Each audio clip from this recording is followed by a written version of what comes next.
Chris, before Gadagil, was a principal data scientist at GIF Software, a senior research scientist at Johns Hopkins University, and he also was at Lawrence Livermore National Laboratory. He holds a PhD in electrical engineering and computer engineering from Carnegie Mellon. So we welcome Chris to talk to us. Thank you very much. Thank you, Anna, for the opportunity to speak today, and just thank you all for coming and sharing your time with me. What I want to share with you today is really essentially a collection of ideas that I've been thinking about for the last couple of years, and really kind of more broadly over the last decade. I've been focused on thinking about how organizations learn and how technology can really support that process. Now, one of the fundamental questions that really kind of kicked off this thought exercise for me was the following, which is, how can organizations learn in environments that are fundamentally unpredictable? Now, by even just posing that question, I'm starting to signal something about my beliefs about the world and the constraints that we operate under. So over probably about the first half of my talk, I want to basically unpack that for you, present a perspective, lay a foundation upon which then we can move into actually trying to answer that question. The form of that answer will basically be a high-level process model. And then once we have that in hand, we can actually drill into essentially the subtitle of the talk, which is, where does data science fit within that process? Okay. So that's our agenda for today.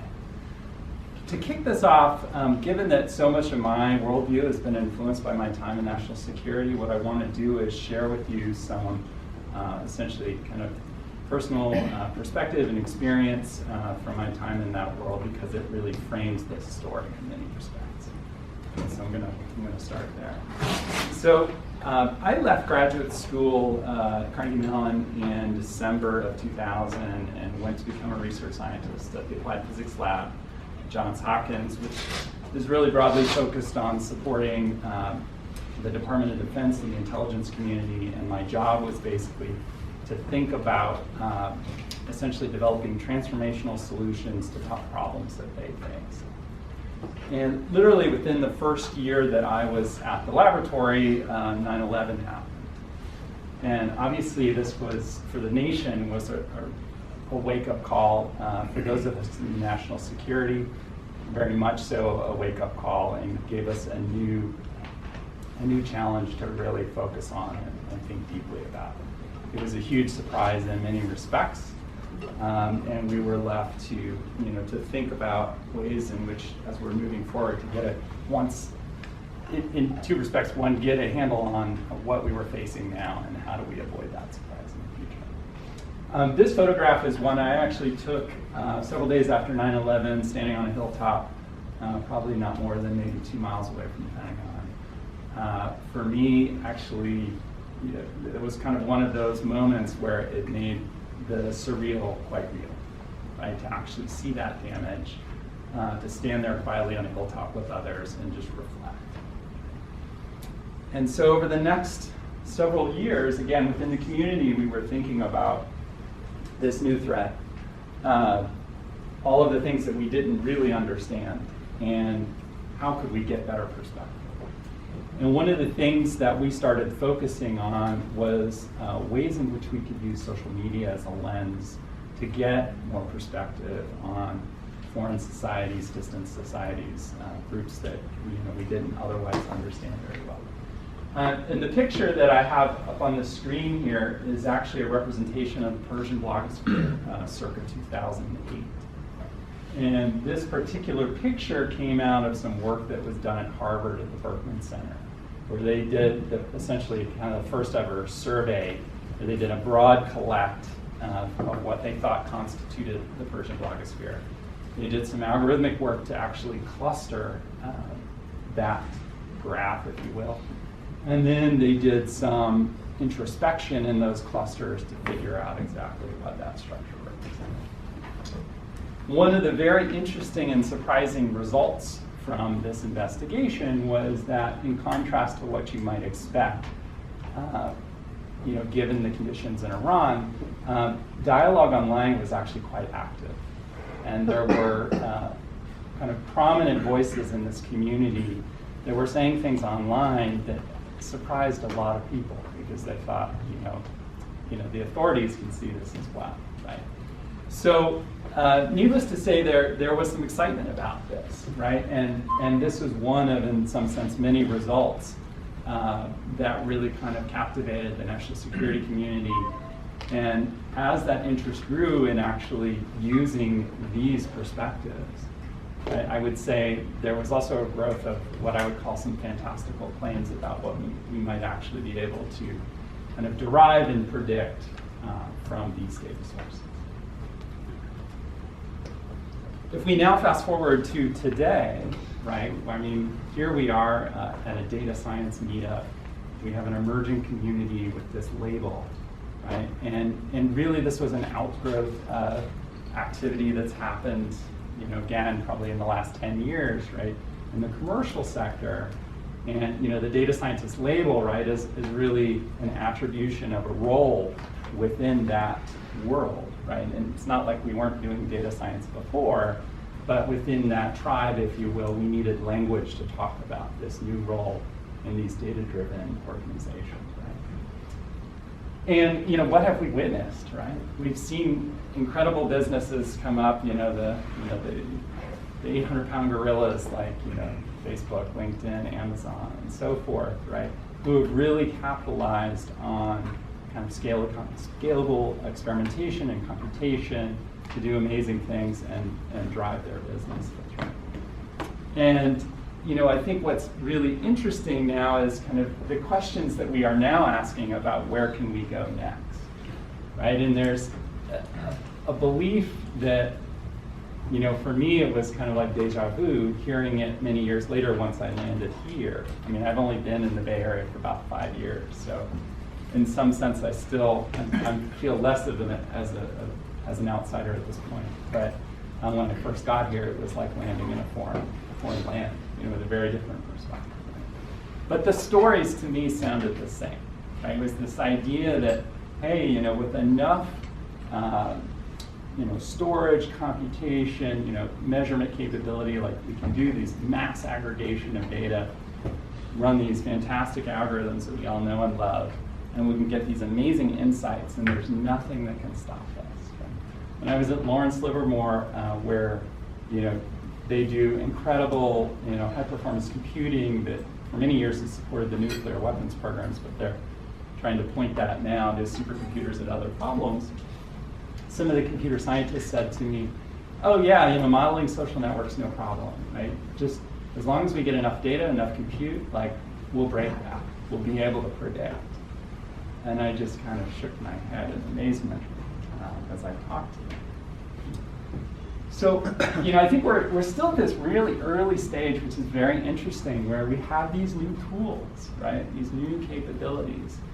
And there are a number of voices out there that are saying, we can do anything. Certainly the folks that are trying to sell you their tools, right? They want you to be a believer, right? But we need to start having a more nuanced conversation about those tools, right? And what we can and cannot do, right? When you start throwing numbers in front of people, it makes things that seemed uncertain before feel more certain. And the question is, are they really certain? Right?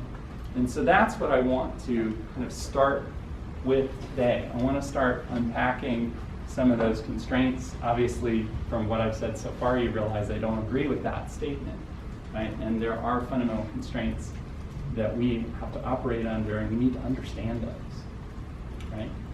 And so the first thing that I really want to get into is to make this claim that in certain domains, our ability to predict is either severely limited or in some cases, there's really not much of anything we can say. Okay? And we need to understand where those regimes are so that when we're in them, right, that we reflect carefully about what is the role of the kind of work we do, and really fundamentally ask ourselves, what kind of statements can we make, if any? This is one of my favorite quotes from Danny Kahneman, who is considered by many to be the father of behavioral economics. He received a Nobel in economics, actually, although he's a psychologist, for his work on the psychology of judgment and decision-making. And the reason I wanted to raise Kahneman is that his work specifically on cognitive bias is something that all of us really should understand, and we should reflect on those results. And the cognitive biases that he has researched over his career are basically, they frame out this distorted lens through which we see reality. And it's really important for us to understand those distortions as we're trying to reason about the world. Now, the next thing I want to do is I want to reflect on kind of notable surprises that have happened just within the last 10 years. And kind of use that as a frame to then back out and start to talk about those limitations. So where I want to start is actually in the political sphere, and I want to talk about the Arab Spring. Now, the Arab Spring, at least the way that history is telling it at this point, started in December of 2010. It started in Tunisia, and it started with one man, a young man, I'd say, if I remember correctly, in his mid to late 20s. He's a fruit vendor. He went out one particular day, just like he had done many days before, to sell his wares. He encountered corrupt government officials who then took some of his produce, as they had done before. He tried to bribe them to get it back. On this particular day, that did not work. They actually, knowing him in particular and his family, they publicly humiliated him on the street. He left the area, went to a nearby government building to seek redress, got no help there. He came back to his friends and said, "I'm going to show the world what we're faced with." And he went off, showed up back at that government building, doused himself in gasoline, and set himself on fire. Now, that particular event, in the eyes of many, was the catalyst that literally led to the Ben Ali regime falling. Literally 4 weeks later, with Ben Ali flying to Saudi Arabia, and that event in its own shocked the world. But then, of course, we witnessed that shockwave that then continued to move across the region. And we're still watching this story unfold, and it's not clear where it's going to go. Many in the intelligence community were faced with a raft of questions from Congress, which is like, why did we not know about this? Right? Why did we miss this? How can you predict this? If we move now to the economic sector, right? We've all lived through the most recent shock there in terms of the 2007-2008 global financial crisis. Again, the narrative here about what transpired, depending on who you listen to, has various forms. But I'd say the general gist of it was that we had a situation of, extreme risk-taking, lack of transparency, complex financial instruments that at the end of the day nobody really understood, and a lot of deception going on. And eventually the system started to seize up. And what was interesting, right, is if you talk to people, I know a gentleman who used to be a bond trader, traded billions of dollars for bonds in his past life, and he said, of course we knew. And he actually admitted to me, he said, I invented some of those instruments. Right? So it's not that Wall Street wasn't aware of some of these issues, but the thing that really caught everyone by surprise was the nature and the pace of the cascading failures that happened. And what's instructive about this example is, at some level we understand kind of the first order elements of the system, right? But the higher order effects and the complex interdependencies in the system, no one understands that. And if you could predict that, you could probably make a lot of money. So now I want to move on finally to technology. Certainly a domain that's just where surprise is really the norm. And more often, the kind of more general narrative there is one of disruptive innovation, right? Where, again, we'll have these, in some sense, kind of jump discontinuities in capabilities in technology. And then that ultimately leads to market disruption, oftentimes in very surprising ways. The particular story I want to tell here in this realm is around cybersecurity. It's an area that I've thought a lot about over the years and continue to watch. It's my program telling me to take a break. Feel that.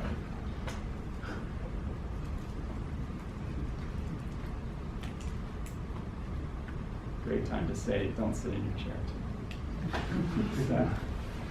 All right, so back to cybersecurity. So I don't think anybody would disagree with the idea that the internet is the most complex man-made system on this planet. And we're continuing to build out that system now, especially now as we talk about the Internet of Things and having billions of devices on this network. Right? The problem is that prediction, like, that's not an option, right? It's more a game of adaptation. How quickly can you adapt to changing conditions? All right, so now I want to go from those examples and I want to step back, right, and say, okay, so what are the kind of the general things that we're wrestling with in these domains that are of significant import? Well, the first one is this idea that in these complex systems, even if I said to you, okay, I have the capability to give you a perfectly observable view of the global financial system, let's say.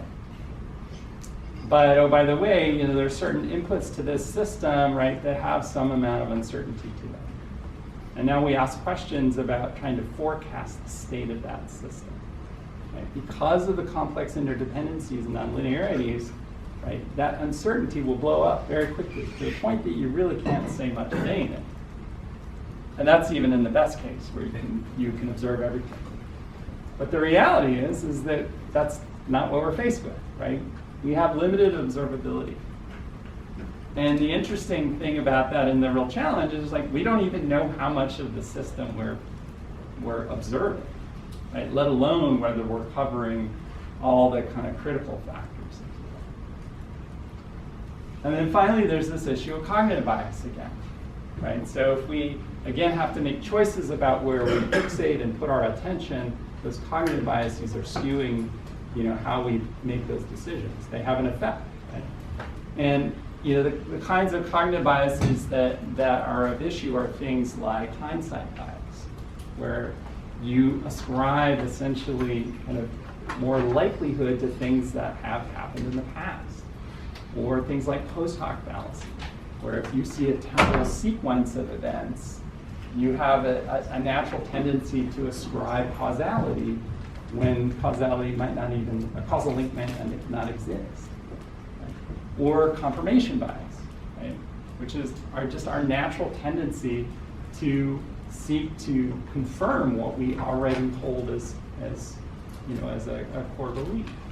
Right? It takes real cognitive effort to open yourself up to alternative evidence that might actually essentially negate your current belief. So we're fighting all these things as we do the things that we do as data scientists. To come at this from a different perspective, I wanted to throw up this study that was done by The Economist. I think it was in 2010.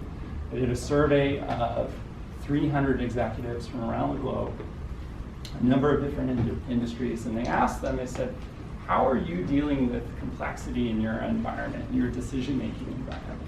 And they used a lot of the similar language to what I'm describing. So right in their words, they talked about causal ambiguity. They said, you know, we're operating, you know, especially for these multinationals that are operating in a number of different regulatory environments, for example, around the globe. They've got a lot of complexity to manage there, trying to figure out what they should really focus on. They don't really understand cause and effect in a lot of cases. And meanwhile, they're trying to struggle to make sense of all that, and the pace at which they need to make decisions is increasing. So at the end of the day, they feel like, their risk exposure is going up. And so, what's the number one thing that they talked about in terms of how they deal with this? They say, well, we spend more money on IT. More email for everyone. Okay, so another perspective I want to take on this whole issue is one that I think will resonate more with this audience, right? Is to talk about this distinction between mild and wild randomness. And this is an idea from Benoit Mandelbrot, the father of fractal geometry. And Mandelbrot also spent a lot of time looking and studying financial markets. He was really interested in time series for like commodity prices and whatnot, and he developed a lot of capabilities and ways to try and monitor things.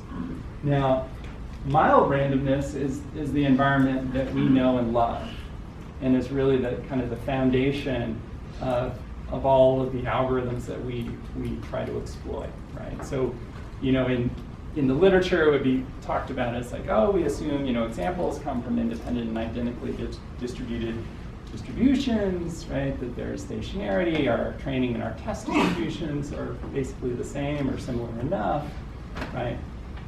The central limit theorem works in our, in our favor. We can estimate things. Things will converge, and we can say something about the future because there's that stability. Right? Well, the unfortunate part is that a lot of the things in systems that we care about are not, the randomness is not mild, right? I mean, what's really interesting is you go into an area like finance, and you look at things like Black-Scholes equations and other things. It's based upon foundational assumptions in here, but we're over here in wild randomness. And the issue with wild randomness is really we're now in this domain of fat-tailed distribution, right? Where it's not about the average, it's about the extreme, the exceptional, right? Where we can have single events or samples that come along and basically just totally dominate the statistics of everything that we're trying to understand. In some cases, with some distributions over here, there is no notion of convergence, and you can't estimate certain quantities. So it's problematic. So it's not a game anymore of prediction; it's about adaptation. And one last final point that I want to raise, or an idea, right, is so I don't know how many of you are familiar with Nassim Taleb and his book, The Black Swan. So he introduced this idea of a black swan, which is basically a low probability, high consequence event that you did not foresee. Now let me unpack that for a little bit. So the first important thing is that it's not on your radar. A black swan is not on your radar. You're not thinking about the occurrence of that event. He actually makes this distinction of a so-called gray swan, where you may be actually aware of the event, but you may not understand why it could be high consequence. And the difficulty of predicting it, even if you could conceive of the event, is you actually also have to predict the environment in which that event would happen that makes it high consequence. And 9/11, in many respects, was of that nature. And the thing about this too is that a black swan, it's context dependent. One person's black swan might not be another person's, given differences in available information. But the point is that we live in a world where in many of our environments that are important to us, this is what we're faced with. So at this point, I hope you'll share that concern with me, right? That there are constraints, right? And especially in some of our most pressing problems today, they're in these environments where there's really this persistent uncertainty that we have to wrestle with. So as an organization, right, if you're, whether you're, the U.S. military or a multinational corporation or what have you, that's faced with these kinds of environments, the natural question next is, okay, what should we do? What's the approach that we're going to take? And the answer that I want to offer to you is the following, which is, if it is truly the case that we are faced with persistent uncertainty about the future of said environment that we need to operate in, that we need to focus our attention not in the future, but in the present. We need to understand the present, we need to understand the now as fast as we can, look for opportunities, and exploit them.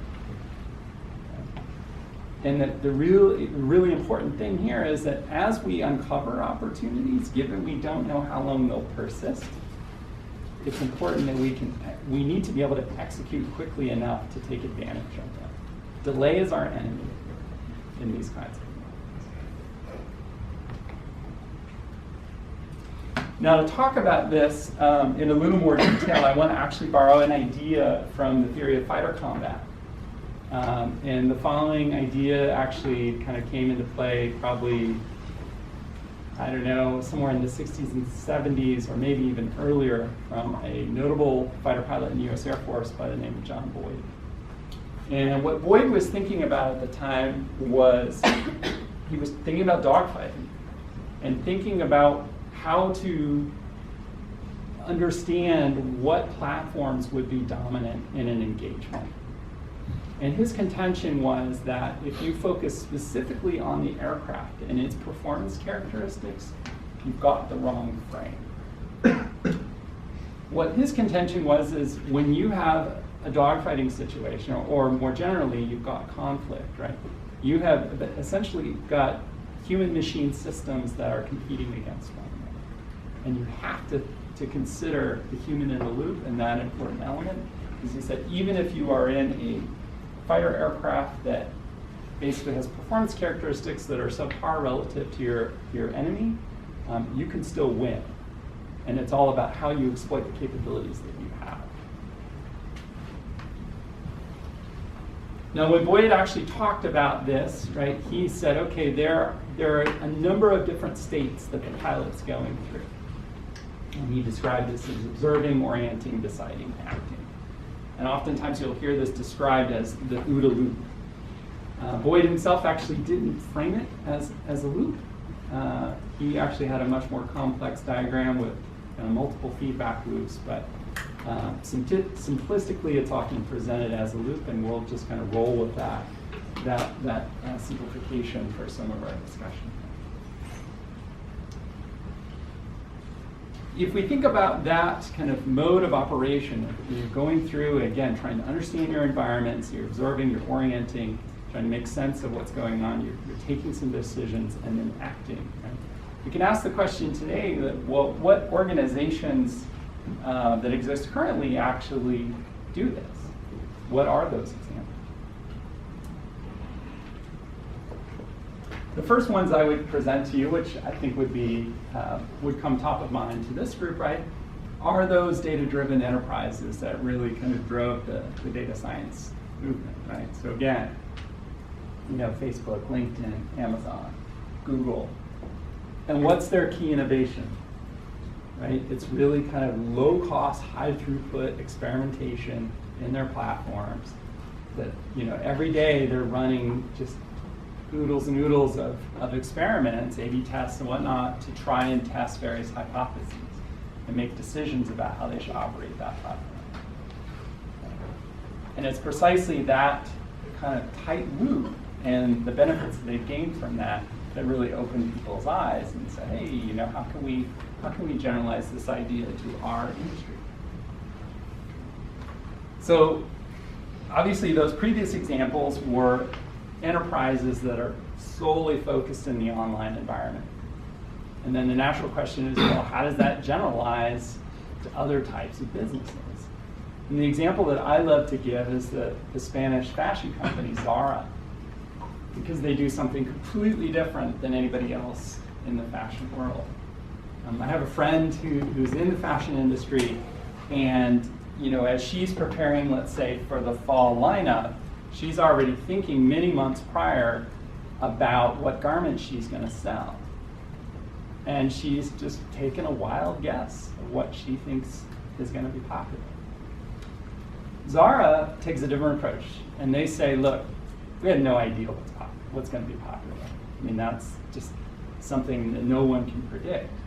So we're going to do something completely different. And the foundation that allows them to do what I'm going to share with you is the fact that they can go from basically a brand new design to garments in store in 4 to 5 weeks.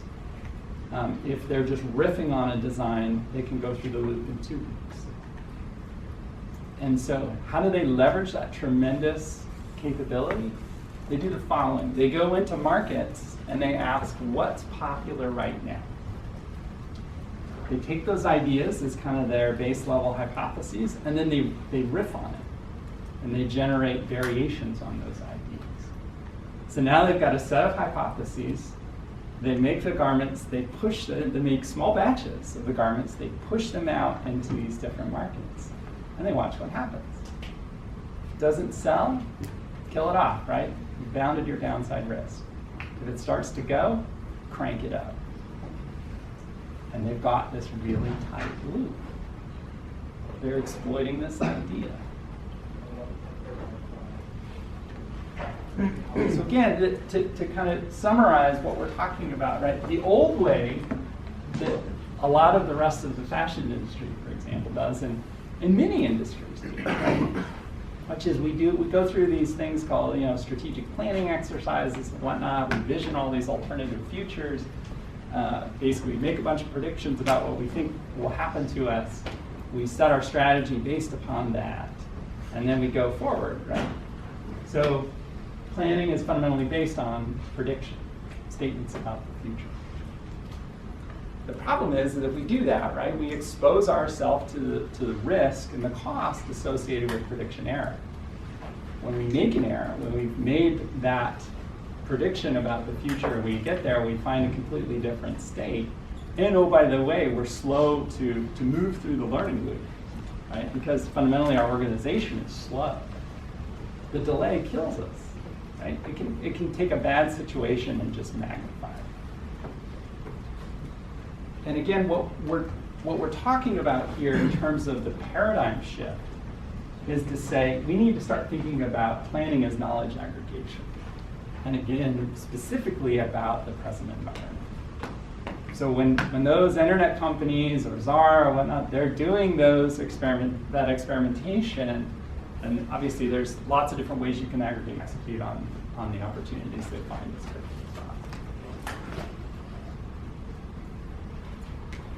All right, so we have a kind of a sketch of an approach, right? And now what I want to share with you is I want to start thinking about, well, what are the frictions that we incur in trying to make that a reality? Right? And this is, in some sense, kind of more recent thoughts that I've been kicking around, and this is certainly a work in progress in my mind. But I wanted to share kind of this current view.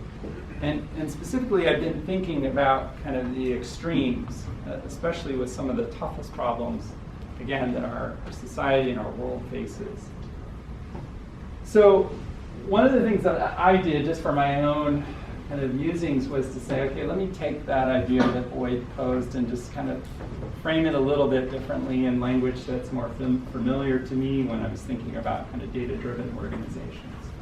And specifically thinking about, like, again, what as data scientists, when we do what we do, how are we engaging in the organizations that we operate in? Now, in the kind of the tightest frame, if you will, of that sometimes impose on the definition of data science, in my mind, they kind of focus exclusively in this area of knowledge discovery and aggregation, and they focus exclusively on the technical acts that we do.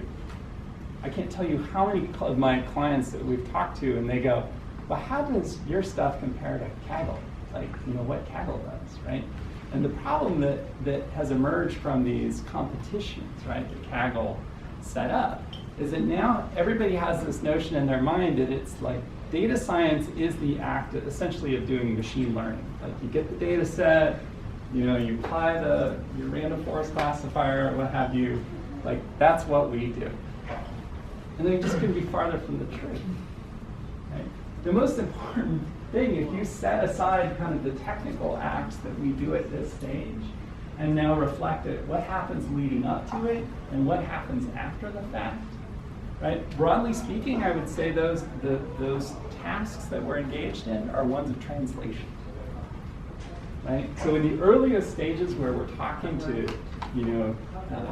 key stakeholders and decision makers in a particular organization, we're trying to understand their world, right? And what are they grappling with? Like, what are their objectives, their goals, their beliefs? How do they value certain outcomes? Right? And we have to go through the process of trying to translate that and help them get some better clarity through measurement and analysis. And then on the backside, give them an interpretation of what we think we've discovered. Really challenging.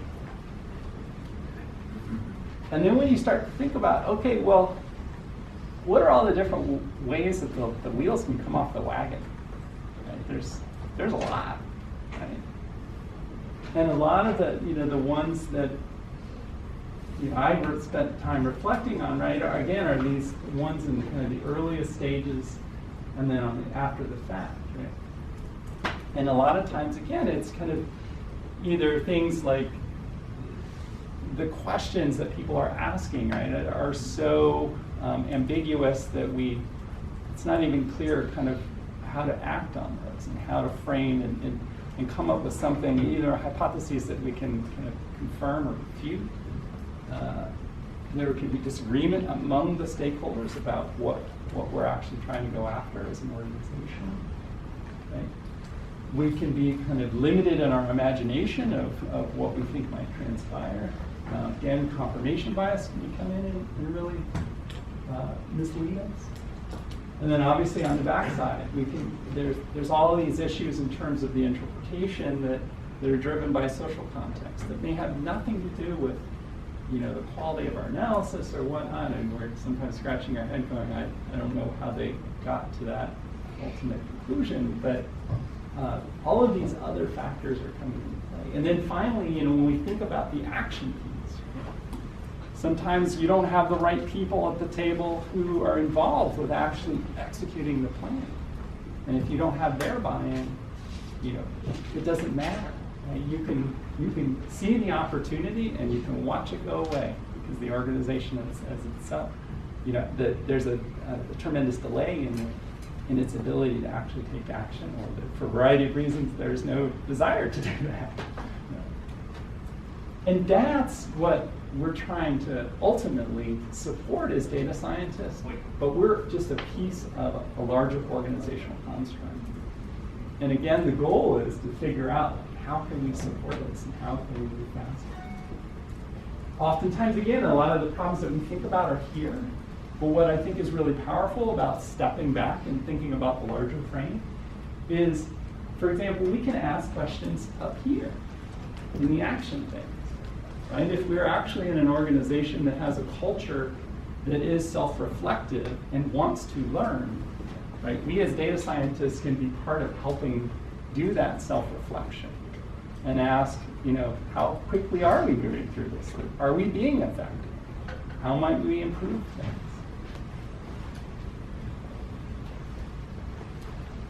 The next thing I want to do is I want to introduce this term of wicked problem.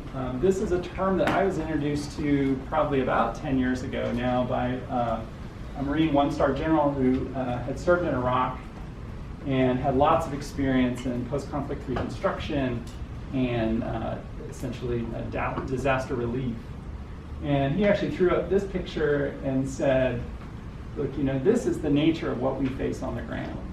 So, Iraq was obviously the most recent example of this, where we've got all of these different parties who show up to participate. They all are in their various respects well-intentioned. They have certain kind of local objectives that they want to optimize.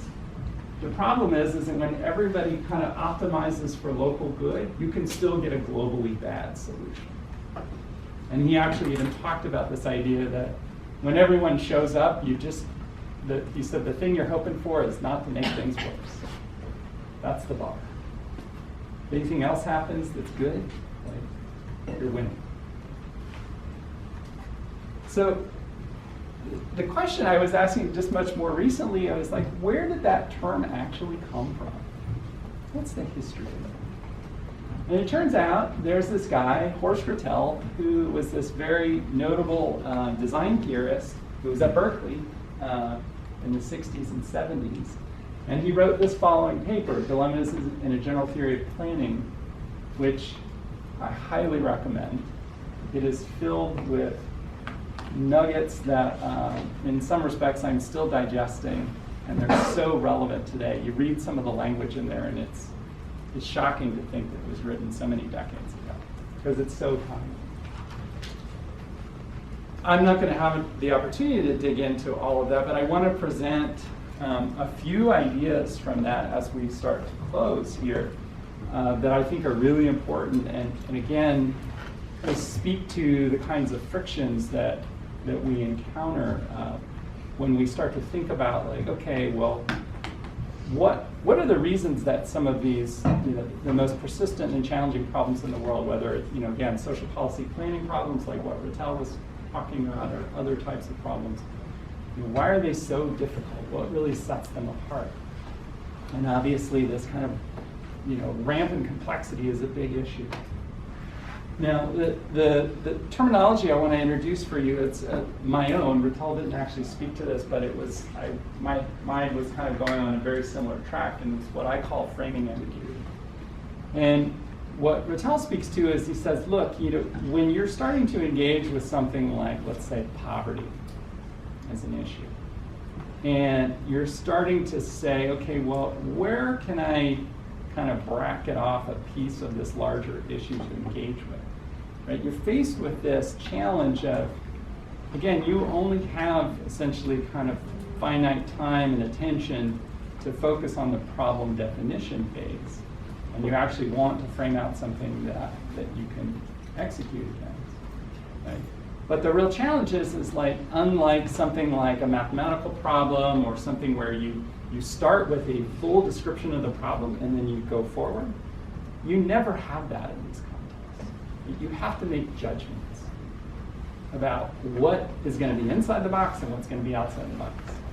And again, because of all of this causal ambiguity and all these issues, you don't really know what the really kind of key factors are. And actually, you won't figure that out until you start to engage with it. And then this goes back to our learning. The fact that you'll never have a complete specification of the problem means that you have to iterate. It's always going to be subjective. Right? So you have this challenge of actually trying to frame out a shared vision that all the parties can get on board with in terms of what the approach is, what are you trying to accomplish, how do you even measure what is good, and again, that definition is subjective. One of the other very interesting things that Rittel talks about is that, again, as the problem complexity grows, right, and associated cognitive load grows, right, wicked problems are interesting and difficult precisely because no single individual can actually hold the conceptualization of the problem in their mind. By definition, it's got to be a team effort. And it's both on the discussion of the problem, but also in terms of action as well. Because again, you need diverse perspectives and skills and capabilities, right? So it's all about collective effort. One of the really interesting things that he uses this term of natural intelligence reinforcement when he's talking about the ways in which technology can support that process. So artificial intelligence was already underway during his time, and he actually derided it. He said, this is crazy, right? For us to be focusing on trying to make the machines so smart that they can do all this stuff. He said, no, the machines need to support us in our act of trying to deal with these really difficult challenges. And this actually led him, once he framed it in that perspective and he started thinking about trying to manage the complexity of just even formulating a solution, he wrote another paper and said, we need to build these things called issue-based information systems. Again, build these tools, and he started to frame out in the 70s how he thought we should approach it.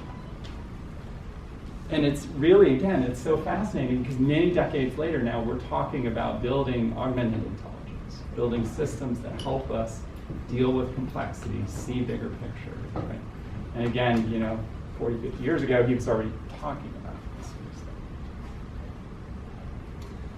And finally, where I want to end is with this final point, which is what's interesting is as Rattel and his colleagues kind of moved through and they thought about the role of design, and they moved from after kind of post-World War II period they let go of this notion of kind of objective design and scientific approaches to these kinds of problems. And he said, everything is subjective. He said, design is fundamentally urgent. Design is political. And in building these information systems that help us reason through it, it's a process of codifying our argument. And more fundamentally, it's an argument about goals and actions. That's what he said design is about. So I wanted to just offer up the idea that what if we think about data science within this frame as argument about state? And specifically, not only the state of the environment, but also the state of our own organization and how we're executing against our mission. So I think what's really interesting is we're at this time where our colleagues in design, I'm not sure that they're necessarily thinking about this. I'm still trying to suss out what is the sub-community that now is kind of Rattel's descendants, and there certainly are people out there who are talking about this and kind of revising his thinking and continuing to explore those ideas. But there's a natural complementarity between these, right, that really supports the entire process. So that's all I have to show. Thank you.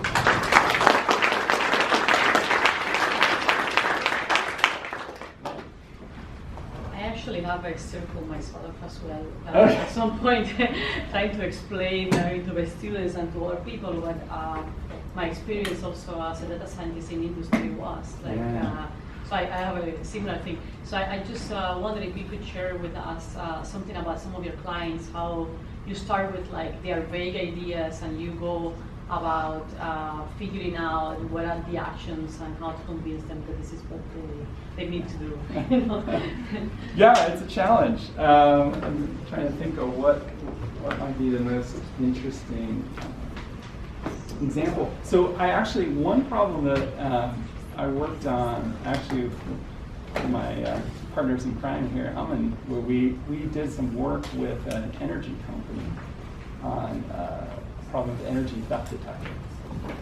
And what was interesting there was, again, our client was really kind of had the problem scoped more tightly around just what particular machine learning action did we need to address there. Mm-hmm. And the thing that we were struggling with, and it was interesting because our direct client was struggling with this at some level, but their client that they were trying to support with their product, given that they were dealing with this problem, got the following point, which was to say, really the system under study and what we want to advance is actually a human-machine learning loop, right? Where when you're trying to actually uncover energy theft in the network, right? When an event happens or something raises your attention, let's say some machine and just say, well, are we actually going to roll a truck and incur that expense to go explore that? And furthermore, what's driving this? Why is this a problem? And so, we tried to work with them to kind of broaden that perspective and then to get more context on the nature of that decision loop and the person that was doing the investigation, like how are they thinking about this? What context do they need to pass on to others to think through that, right? And once you can kind of broaden them out to that notion and really consider the decision maker you're trying to support, oftentimes then you end up in a very different position. And you end up with a different set of requirements against what you actually need to execute in when you're trying to build that system.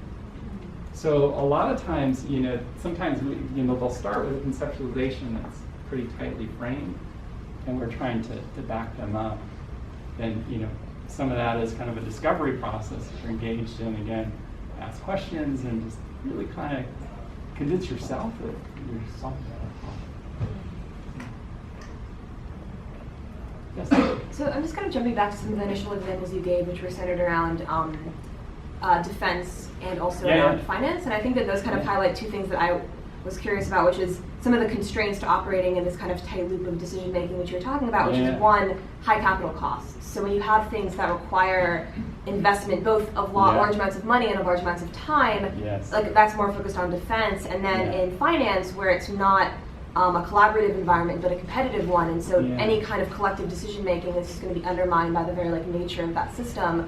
Like, do you think that those are things where that's where energy should be focused, because that's where the bottleneck is, that's where the problems come from in that cycle? Or I guess how do you deal with those kinds of issues that I guess are more centered in the action phase? Because the systems themselves are just not conducive to this kind of tight loop of action. Yeah, actually, the thing I struggle with, and where a lot of my thinking is going right now, is trying to think about, again, ways in which we might be able to help that process. I feel like, again, in those toughest problems that we face, in many respects, they're coordination problems, right? And so, naturally, as technologists, where we start is we start thinking about technological solutions. And then, I try to hold myself accountable myself as I'm engaging with this. And it's uncomfortable. I mean, I'll admit it, I'm sure for all of us, right? It's like, at some level, if you say, I really want to help this situation, I want to find a way to make a contribution. But then you start to realize that so many of the challenges are really about human nature and not a technological problem. And this was something that for me was really kind of front and center in my time in national security, and I got a lot of strange looks from people because sometimes, I'll give you a specific example of one where I got some strange looks, was in a 2004-2005 timeframe, US Navy came to the laboratory and said, we want you to think about technological solutions to the improvised explosive device threat, which was the dominant killer of American soldiers. And people were coming up with all these crazy things, lasers and drones, and it was nuts. I said to some of my colleagues, I'm like, do you watch the news? I'm not sure that's going to work, right? And then I threw out an idea that I said I can't even take credit for this one. This one's a colleague of mine threw it out, and I was like, that's what I'd approach. So we were talking about $15 million. He said, you know what I would do? I'd go into Baghdad, I'd hire 7,500 unemployed Iraqis, give them $2,000 a year, and I'd ask them to just pick up trash for the entire year, make the environment pristine. Because our soldiers were on the ground, they were always worried about piles of trash that might explode, right? Basically, holding bombs. And when I threw this out, then my colleagues looked at me like I just stepped off the moon. They're like, you are nuts. What are you talking about? And this is this framing ambiguity issue, right? It's like we often, and again, we're so locked into, well, like we do X. This is what we execute on, right? And so we draw the box. And I totally get it, right? Like we want to feel like we're doing something, right? And so a lot of this is human nature, right? And similarly in the government space, when I say, I brought up the example of building fighter aircraft. So there, in terms of production, when typically every manned aircraft we've ever built in the U.S. inventory, it's a 20-year program. 20 years prior, you're making a prediction about the threat you're going to face, the air-to-air threat you're going to face, and you're defining your requirements and building the aircraft. And I said, that's crazy, right? That's insane, right? You can spend $1 trillion on a program over the life of the program. We're doing that right now. And a disruptive innovation can come along and totally disrupt your platform. And that investment is gone. But then they look at me and they go, well, what do we do? And I say, well, you need to reform the acquisition system. You need to actually think about lean manufacturing so that you can dramatically tighten that loop, produce aircraft in small batches, be incremental. No, they go, we can't do that.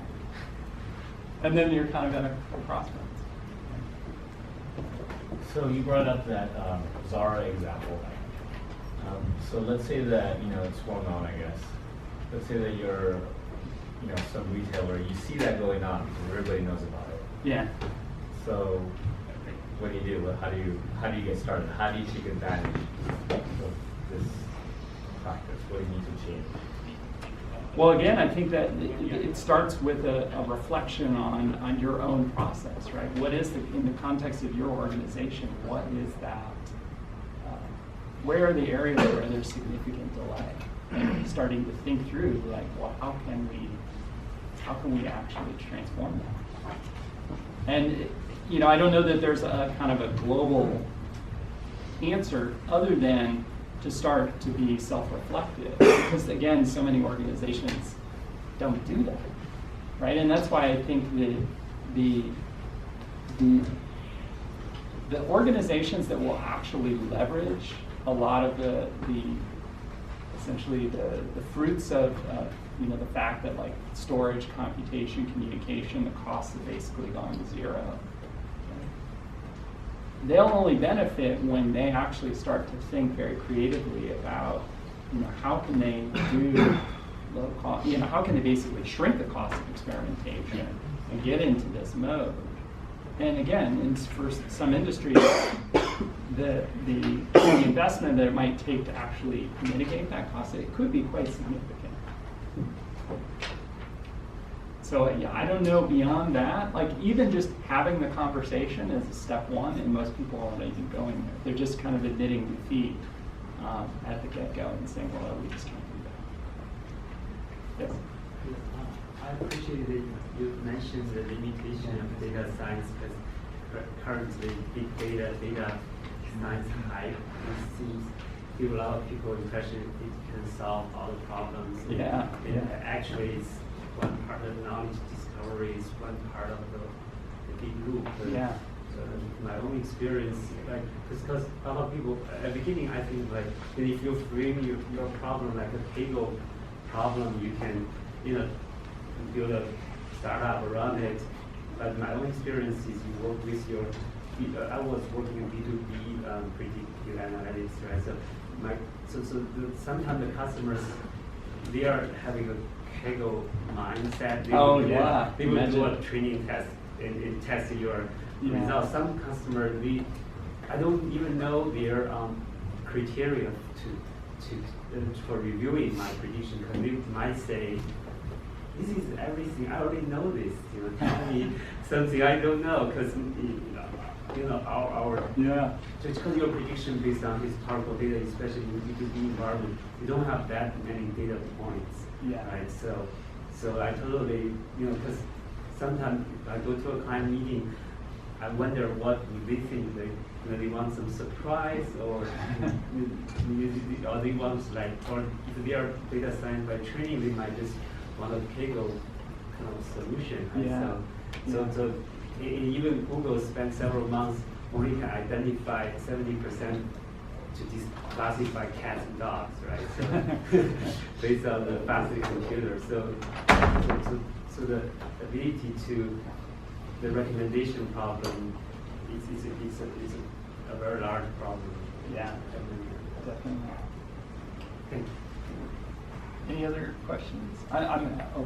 So yeah, you brought up common, that we're fundamentally irrational people, and like, I'm looking at your action loop here, and you have like resistance to change is one of the things in there. So how do you begin to address sort of or at least when you're talking with someone new or you're approaching, someone comes to you with a problem, like how do you get it to see that you need to see the constraints to get out of the solution mindset and into the problem mindset? How do you overcome that resistance, or how do you initially approach that? Again, if they're kind of starting with already about we have this approach and like we're going to use random forests or what have you, we just try to back them up and just move up a number of levels to talk about the nature of the problem, like what are they trying to accomplish, and just kind of navigate from there and just try to feel them out. I mean, it's, in some cases, right, you can be talking to someone who they're laser focused on this, kind of this tight frame, and it's very difficult to get them out of that frame. And so it's tough. It's really tough, and I think you go through an exploration process there too, as we talk to clients as well, potential clients, you try to understand where they're coming from, how open they are to alternative possibilities, right? Some of the most productive relationships are the ones where they're open-minded, and they have that larger frame and are willing to consider alternatives.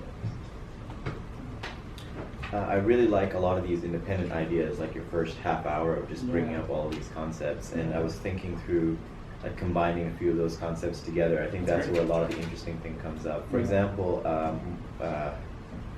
you have this idea of this tight loop, which you brought up, to get lots of information about the world and use faster.